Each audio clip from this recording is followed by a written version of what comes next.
Hi guys, my name is Tafaz Wasinzo. I will be your mathematics teacher, O-level ZIMSEC or IGCSE Cambridge O-level mathematics, right? So in this video, we are going to talk about the introductory topic on O-level mathematics, which is number concepts and operations. So the things that you are to expect in this video are, of course, the objectives, which I've mentioned right there. We've got the first objective being number types, second objective being factors and multiples, excuse me, the third objective being directed numbers, fractions and percentages, order of operations, squares and square roots, cubes and cube roots, irrational numbers, and number patterns finally. So without further ado, ladies and gentlemen, let me start by looking at number types, right? We have got many types of numbers, and I'm going to talk about them, every single one of the numbers that there is to know in mathematics. So we've got the first one being natural numbers, represented by a capital letter N. They are also known as positive integers or counting numbers. They are simply numbers that are above 0. For example, 1, 2, 3, 4, and so on. The second type of numbers that we've got whole numbers, denoted by a capital letter W. These are simply natural numbers inclusive of 0, right? We've got 0, 1, 2, 3, 4, and so forth. Right? We also have got real numbers. These are also known as measurement numbers, and they are numbers that can be written as a decimal, e.g. 0,5, 1,75, minus 0,33, 3,14. It means to say these real numbers are not rational numbers. I'm going to look at irrational numbers, right? I'm going to look at those ones, and then I want you to take in mind, or to bear in mind, that these numbers are specifically numbers that we can write in the form of decimal fractions. For example, 0,333, 3,14, and so forth. Now, these numbers that we have written there, we can call them irrational numbers as well. It includes irrational numbers, the likes of pi, root of 3, and root of 2, right?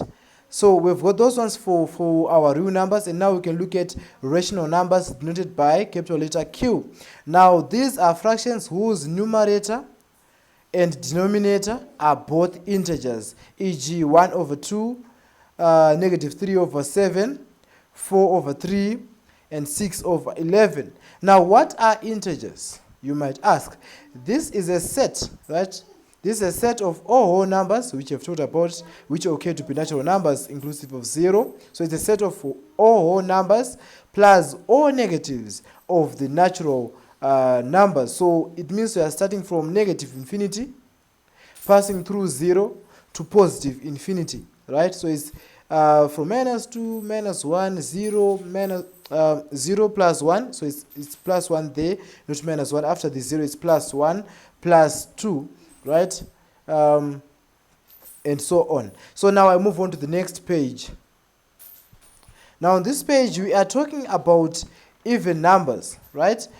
Even numbers, these are numbers that are exactly divisible by 2, e.g. 2, 4, 6, 8, and so on, right? Odd numbers, these are numbers that leave a remainder of 1 when divided by 2, e.g. 1, 3, 5, 7, and so on. Prime numbers, these are numbers that have exactly two distinct factors, which are 1 and itself, e.g. 2, 3, 5, 7, 11, 13, and so on. Let me jump straight into factors and multiples. We are going to start by defining the terms that we come across when we're looking at factors and multiples, right? A factor is best defined as a number that divides completely without the emergence of a remainder into another. For example, 4 is a factor of 16, right? We look at multiples. These are numbers, or simply a number that when divided by its factor, it leaves no remainder, e.g. 16 is a multiple of 4, right? If we divide 16 by 4, we get no remainder eventually, or at the end of the day. Now move on to the other half of this page, where we are looking at a small exercise. We are asked to state all the factors of 9, 15, 20, and 25. Now, for the answers, if you look at 9, it has got factors that include 1, 3, and 9, right? We've got 15, which has got 1, 3, 5, and 15 as its factors. We've got 20, which has got 1, 2, 4, 5, 10, and 20 as its factors. We've got 25, which has 1, 5, and 25 as its factors. Now, we are going to go further into looking at the types of factors that we have in our day-to-day living. We've got what we call prime factors. These are factors that exist as prime numbers. So here you can be asked to find the prime factors of 45, right? We are saying that we need those factors, that which if we are to look at those specific numbers, they've got only two factors themselves. It's either themselves and a what and 1, right? So two factors for those numbers that make up what we call prime factors, right? So we've got prime factors of 45, which include 3 and 5, right? 3 and 5 are prime factors of what? Of 45. Now, how do you express 45 as a product of its prime factors? We look at 45 there, and then we are trying to express it as a product of its prime factors. The first thing that we should bear in mind is that we divide that 45 by a prime factor. We don't just divide with any number like how we used to do it back at JC, back at grade 9 or 8. It was simpler those days, but now we are looking at a more diverse version of solving this. We need to divide 45 by its prime factor. So the first thing that we should also note, is that we should deal with prime factors, right? And then this prime factor should be in ascending order. You start with the smallest prime factor, dividing it into your given number. So there we are starting with 3, right, which is the smallest prime factor. We divide it into 45, we get 15 there. That's the step, and that's how you write as I am saying it right now. That's how you write it. And then after you get a 15 there, you say what prime factor enters into 15 without leaving a remainder. We will get 3 once again. So 3 into 15, we get 5.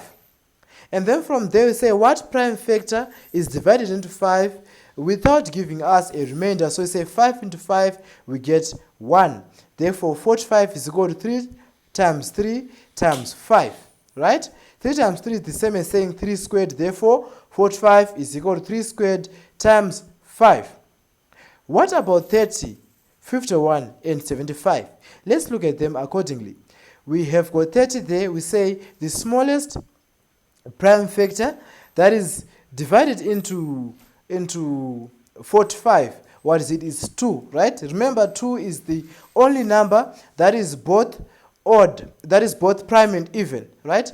2 is the only number that is both prime and even. So we have 2, and then we can say 2 into 30, we get 15, right? If you try 2 again, we won't be able to divide 2 into 15. There will be a remainder. But remember, a factor is a number that perfectly divides itself into another without leaving a remainder. So look at the smallest prime factor that can simply divide into 15 without leaving a remainder. So now we say we can get a 3, and then 3 into 15, right? We get a 5.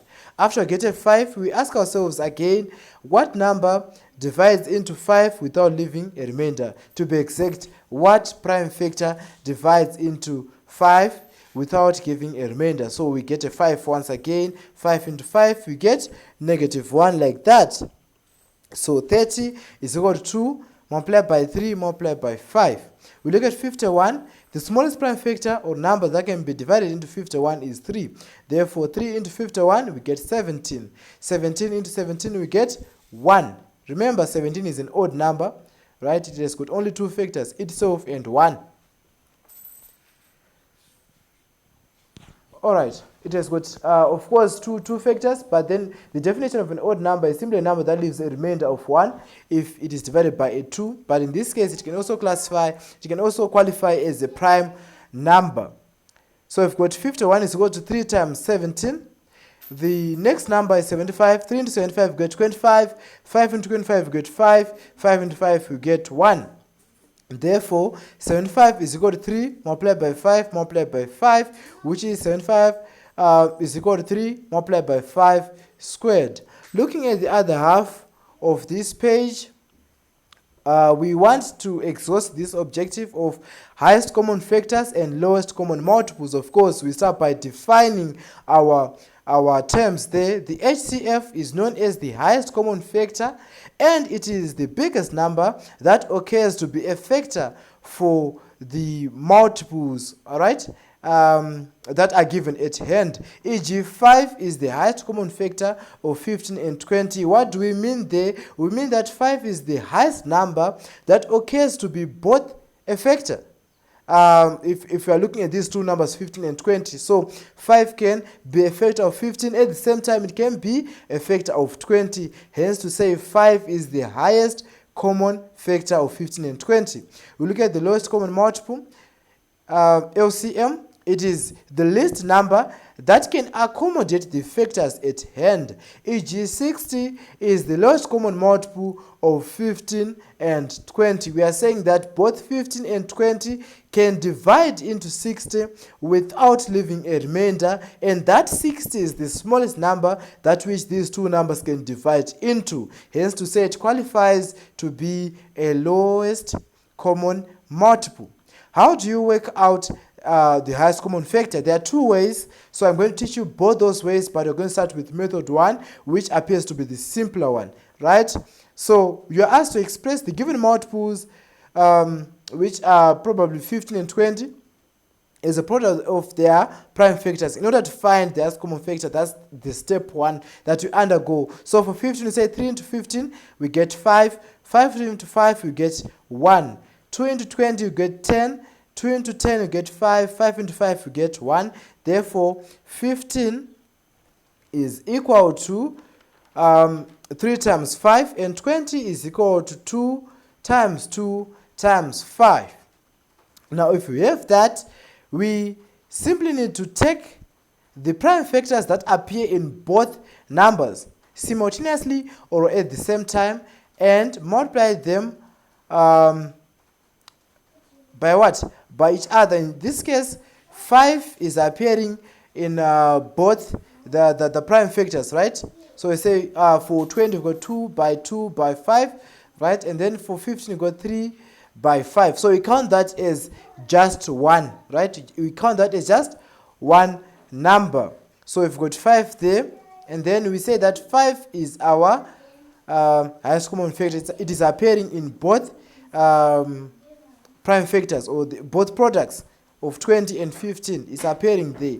Now, if there was a situation whereby probably there was also a 2 in the prime factors of 15, we would count that 2 and then the other 2 from 20 as just a single 2, right? So the point there that I said that you need to multiply these numbers by each other, it only applies if you've got two different numbers that are appearing in both products. For example, I said if there's a 2 in the prime factors of 15, we can say the 2 from 20 combined with the 2 from 15, it is counted as a single 2. You multiply that single 2 by the 5 from 20 and the 5 from 15, which is counted also as a single 5. So you say 2 times 5 there. So you need to cancel out the similar numbers. You count them as singular numbers. You multiply them by any other number that is different from those numbers. But I've given a simple example there of 15 and 20. You can simply take the 5s, you count them as a single 5,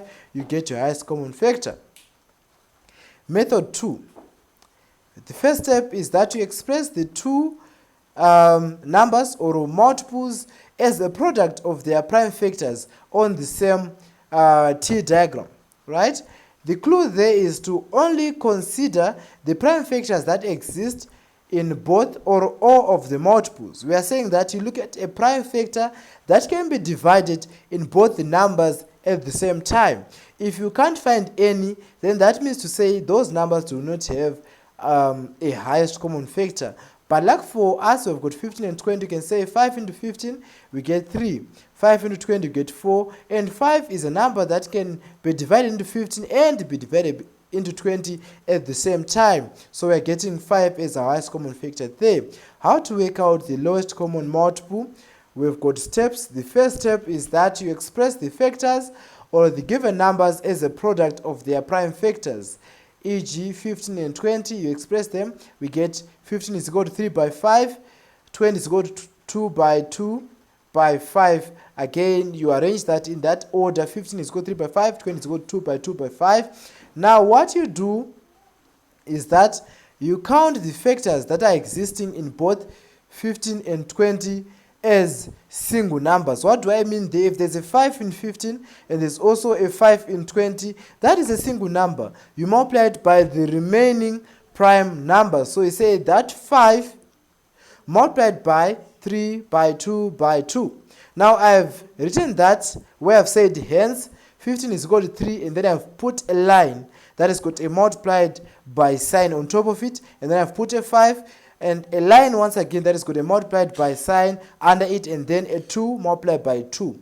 I've done that to make it easy for you to follow up on that. You can simply say 3 times 5 times 2 times 2. If you follow that cycle, you can see it's simply saying 3 by 5 by 2 by 2, where we have counted the number that has coexisted or that has existed in both the products of the numbers 15 and 20 as a single number. So it's 3 by 5 by 2 by 2. You get your number, or you can start from the bottom and say 2 by 2 by 5 by 3. Therefore, the lowest common multiple of 15 and 20 is 60. We look at method 2. You simply need to express the given numbers as a product of their prime factors on the same T diagram. The clue is that you consider all prime factors that are suitable for either, both, or all of the what? The given numbers. How do you do so? We look at the next page. Now we are saying, what's the smallest number that can be divided into 15? That's 3. What's the smallest number that can be divided into 20? That's 2. But we say that we need to write the smallest number in every case. Whenever we're dividing, which number is smaller between 3 and 2? It's obviously 2. Remember, I said that you choose a number that you can divide into either, both, or all of the numbers. So start with either option. In this case, you say 2 is divided into 20 is the smallest one. You get 10. But for 15, nothing is done to it. You still write 15 as it is. You try once again, what number is divided into 15 and 10? You find that in 15 you get 3, but for 10 you get 2, and then you say 2 and 3. Which number is greater? 3. So you take the number that is lesser, which is 2. Once again, 2 into 15 you get 15, you leave it like that. 2 into 10 you get 5. At that point you ask yourself which number is divided into both 15 and 5, or either 15 and 5, or all of those numbers. But being the smallest number, we find out that is 3. You get 3 and 5, but then you say that 3 is smaller than 5, therefore you start by dividing by 3. 3 into 15 you get 5. 3 into 5, you don't change that 5, you write it as 5. You ask yourself once again, what number is divided into 5 and 5 at the same time? You find out that is 5. 5 into 5 and 5, you get 1 and 1. So you take that as your lowest common multiple, 2 by 2 by 3 by 5. And you find 60. We look at directed numbers. These are numbers that can be illustrated on a number line. Now, back at grade 8, Form 1, middle school, you looked at number lines, but you looked at horizontal number lines, right? Now, we are saying that there are two types of number lines. There is what? The vertical number line, which is known as the y-axis, and then we've got a horizontal number line. Right, a vertical number line, I've shown it there, and it looks like that.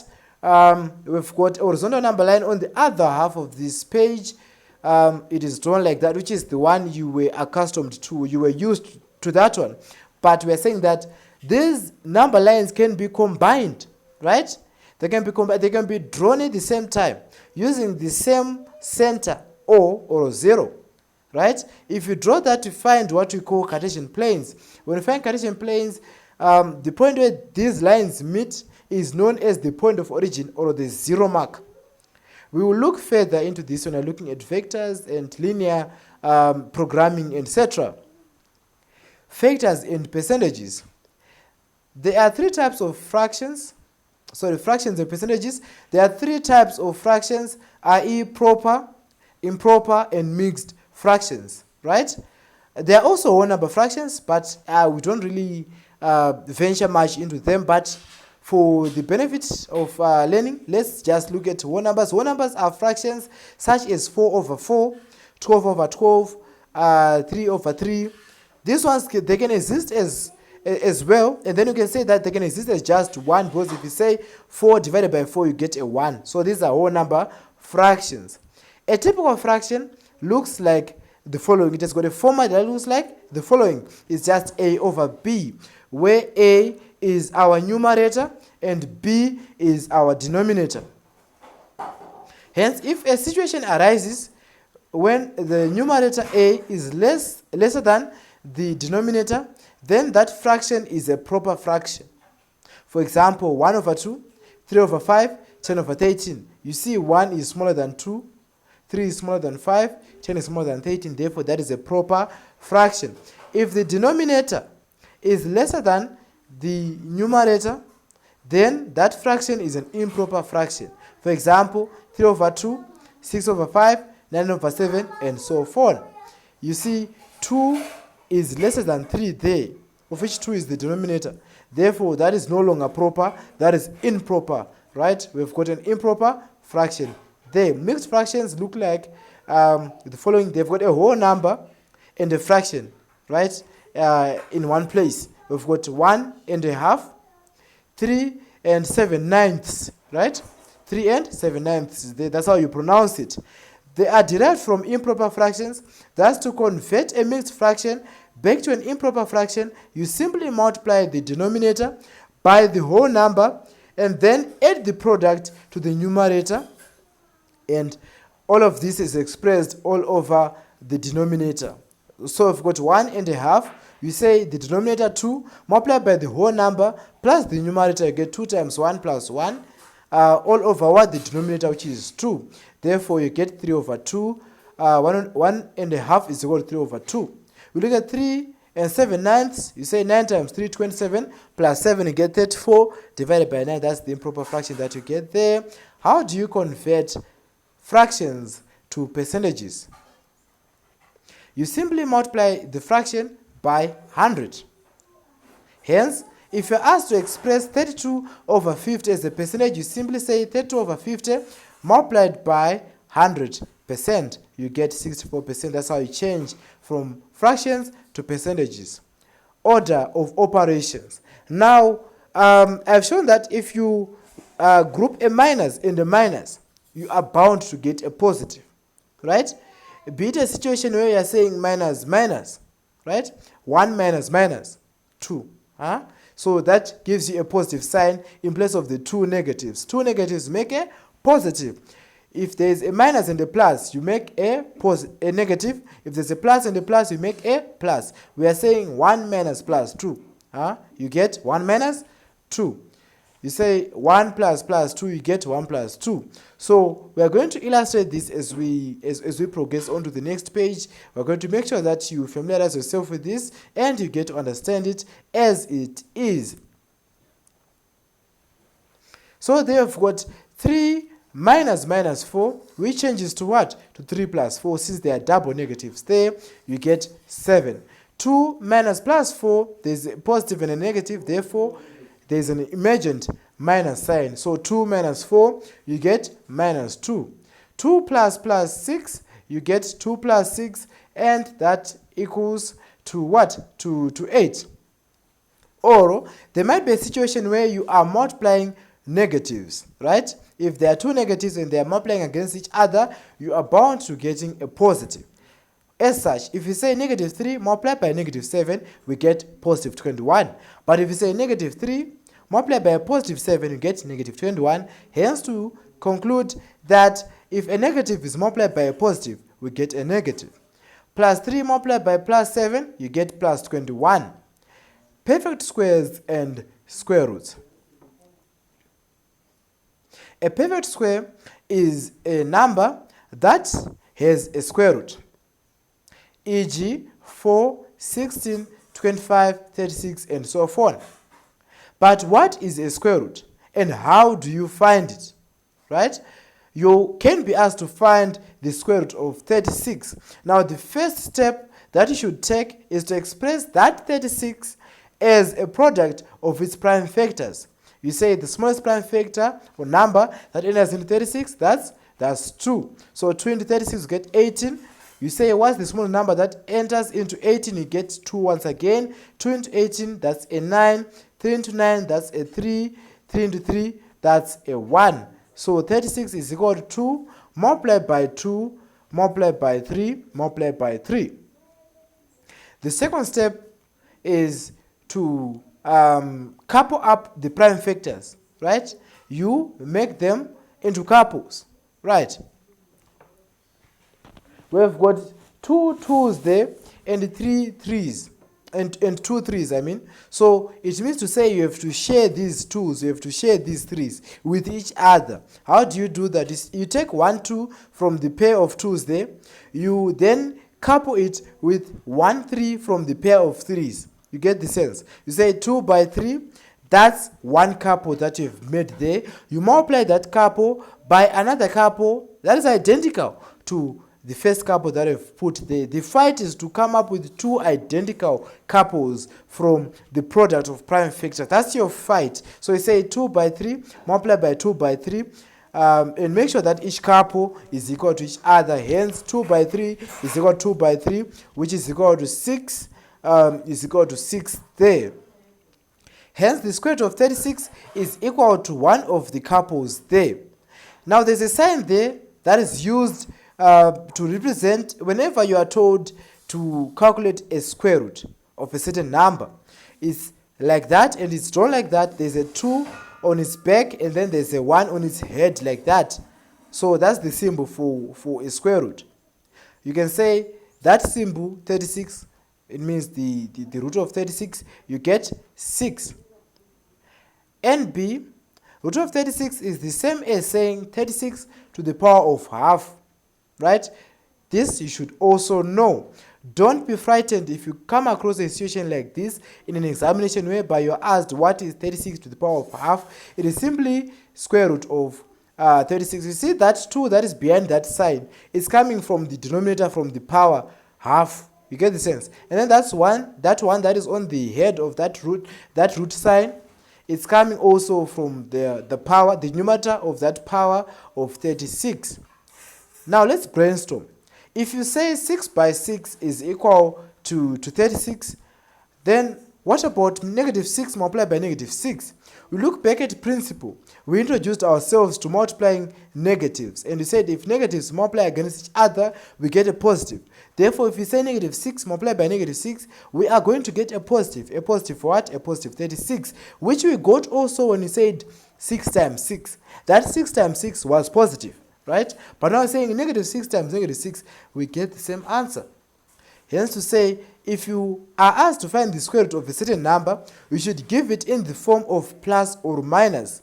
Because it's true, if you say plus that number, multiply by plus that number, you get that perfect square. If you say minus that number, multiply by minus that number, you also get that perfect square. Hence to say, root of 36 is equal to plus or minus b, plus or minus 6. Hence, root of b squared is equal to plus or minus b as our format of the actual formula that we have there. So now I move on to the next page. On this page, you're asked to find the square root of 900. Right? You undergo the same procedure of expressing it as a product of its prime factors. You say 2 into 900, you get 450. 2 into 450, you get 225. You ask yourself which prime number is divisible into 225 without leaving a remainder. You find out that is 3. You say 3 into 225, you get 75. You ask yourself again, which number can I divide into 75? That is the smallest prime number. You get 3 again. 3 into 75, you get 25.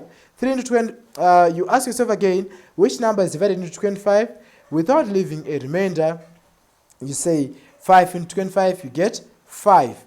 Lastly, which number is divided into 5 without leaving a remainder? 5 into 5, you get 1. Hence, 900 is equal to 2 by 2 by 3 by 3 by 5 by 5. Now, if you're at this point, you should always remember to express your number as a product of its prime factors. That's 1. And then the second thing is to couple those prime factors. If you couple them, these couples should be equal. So you take 1, 2 from the double 2s, you take 1, 3 from the double 3s, you take 1, 5 from the double 5s. Say 2 by 3 by 5, that's one couple. Multiply by another couple, 2 by 3 by 5. You simply take one couple as your square root, or as your answer. So you say 2 by 3 by 5 get 30, 2 by 3 by 5 get 30. Therefore, root of 900 is equal to plus or minus 30. If you are writing your final examination, you should leave your answer in the form of plus or minus. Don't just write it as 30. You might not be able to deduct a mark there. Perfect cubes and cube roots. Perfect cubes are numbers that have got cube roots, e.g. 8, 27, and so forth. What do you mean by cube roots? Right? A cube root is simply a number that multiplies against itself 3 times to get a perfect cube. For example, 8 or 27. If b cubed is equal to b times b times b, hence the cube root of b cubed is equal to b.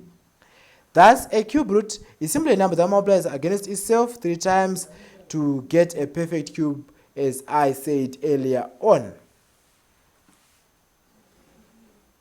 Cube root of b cubed means a cube root of what? It's just a sign that I've shown there representing cube root. It's a cube root sign there. That has got a 3 behind and a 1 on top. Therefore, cube root of b cubed is the same as saying b cubed or to the power of a third. Hence, we can now find the cube roots of what?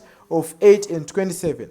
Cube root of 8 is equal to, or the part of our working, we say cube root of 8 is equal to 2 by 2 by 2. But because there's a 1 on the head of the cube root sign, you simply take one of those 2's, right? You simply take one of those 2's. So we've expressed 8 as a product of its prime factors, right? 2 by 2 by 2. So you take one of those 2's as your cube root of 8. Therefore, cube root of 8 is equal to 2. What about 8 to the power of 2 over 3? It's simply cube root of 8, but then there's a 2 on the head of the cube root sign. So what do? You take 2 of those prime factors. You multiply them against each other. Therefore, cube root of 8, having the head being a 2, is equal to 2 multiplied by 2. Therefore, 8 to the power of 2 over 3 is equal to 4. I'll look at the next page. Now you're asked to find the cube root of 27. You simply express 27 as a product of its prime factors. Whenever they ask you to find the cube root of something, they'll ask you something, they'll ask you of a number that already has prime factors that are equal to each other. For example, 3 by 3 by 3. Now, since there's a 1 on top of the head of the cube root sign, you simply take one of those 3's and use that as your cube root. Now, cube root of 27 is equal to 3. The last objective, number patterns. The hint that you can take there is that you should always identify whether the pattern is an increasing or a decreasing one, and if the sequence is constructed by addition, subtraction, or multiplication, or division.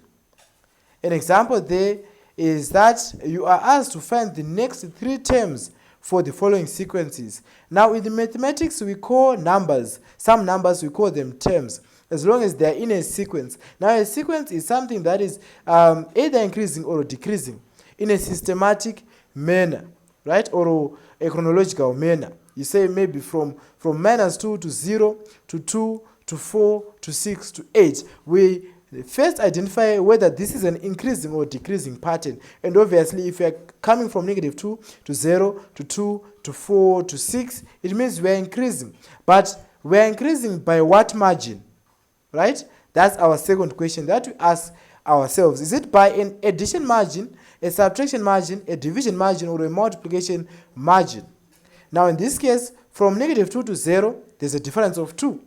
From 0 to 2, there's a difference of 2 again. From 2 to 4, there's a difference of 2. From 4 to 6, there's a difference of 2. From 6 to 8, there's a difference of 2.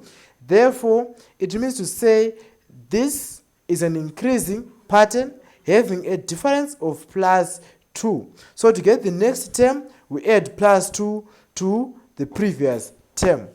The terms that I'm talking about are simply elements that we find in our pattern. For example, -2 is a term, 0 is a term, 2 is an element or a term, 4 is an element or a term, or whatever is an element or a term, as long as we find it in our pattern. We get 16, 10, 4, -2. You see, that is a decreasing function. By what margin? A margin of -6. Therefore, to get the next term, we say the previous term -6 to get the following terms there. For the third part, 2, 4, 8, 16, there's a difference of 2 as we move from 2 to 4. And then, as you can see, it's an increasing pattern. There's a difference of 4 as we move from 4 to 8. There's a difference of 8 as we move from 8 to 16. Now, if you look at those differences, there's 2, 4, 8, right? 2, 4, 8. If you divide, or if you look at those differences, it seems as if those differences are multiplying by 2, right? From a difference of 2, we have a difference of 4. It means we've said 2 times 2, we get 4. From a difference of 4, we have got a difference of 8, right? To get to 16 if we're coming from 8, right? So we are saying that this is an increasing fraction, this is an increasing pattern having a multiplication margin of what? Of 2. So we're saying to get the next term, we multiply the previous term by a 2. 16 times 2, we get 32. 32 times 2, we get 64. 64 times 2, we get 128. And lastly, we've got 84, 42, 21, 10,5, and so on. How do we go over that? We simply acknowledge that this is a decreasing pattern. By what margin? An addition, a subtraction, a multiplication, or a division margin? You see that that is a division margin. We are dividing the previous term by a certain number to get the next term, right? So I'm now re-explaining on our answers. To get the next term or number, you add 2 to the previous term. You say -2 plus 2, you get 0. 0 plus 2, you get 2. 2 plus 2, you get 4. 4 plus 2, you get 6. 6 plus 2, you get 8. 8 plus 2, you get 10. 10 plus 2, you get 12. 12 plus 2, you get 14. For the second part, to get the next term, you subtract 6 from the previous term. 16 minus 6 get 10. 10 minus 6 get 4. 4 minus 6 get 2. You get -2. -2 minus 6 you get -8. -8 minus 6 you get -14. -14 minus 6 you get -20. To get the next term, on the third part, you multiply the previous term by 2. 2 times 2 you get 4. 4 times 2 you get 8. 8 times 2 you get 16. 16 times 2 you get 32. 32 times 2 you get 64. 64 times 2 you get 128. For the last part, to get the next term, you divide the previous term by 2. 84 divided by 2, you get 42. 40 divided by 2, you get 21. 21 divided by 2, you get 10,5. 10,5 divided by 2, you get 5,25. 5,25 divided by 2, you get 2,625. 2,625 divided by 2, you get 1,3125. This marks the end of the first chapter or topic in IGCSE Mathematics or O-Level Mathematics ZIMSEC. Now, I'm going to be posting these videos on a weekly basis, and I would really appreciate it if you manage to share the link to this channel to everyone you know who is writing this year, who is sitting for his or her final examinations this year, or is even going to sit for his or her final examinations next year. This can be a good platform for you to prepare for examination, to revise, to look at those aspects you might have overlooked when you're looking at the syllabus. Now, don't forget to subscribe to our channel. Please, if you've got questions, queries, subtractions, additions, you just mention them in the comment section below. I'll be happy to receive feedback from you, to receive questions from you, and you can contact me on the WhatsApp number that I'm going to put in my description. Remember to share this link with your friends and family. Don't be selfish. Please make sure that each and every person you know can benefit from this video. The moment you finish watching it, don't forget to subscribe and like this video, post it and share it to everyone you know. Thank you very much.